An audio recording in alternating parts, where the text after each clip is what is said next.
មកហើយបងប្អូនអើយ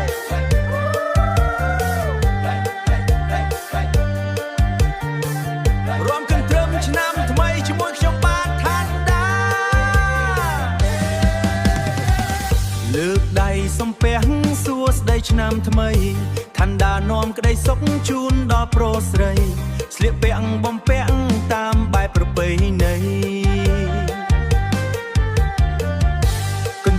ញាក់សាច់ចង់វាក់សេរីសប្បាយជួបជុំក្នុងថ្ងៃសេរីឮទេសំឡេងស្គរវេបន្លឺឡើងបេះដូងយើងស្គរវេបន្លឺឡើងបេះដូងយើងហក់លោតតាមភ្លេងឲ្យសប្បាយរំ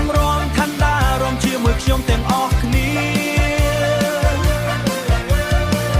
រំគិតត្រឹមឲ្យផ្អើលដល់ឋានទេវតា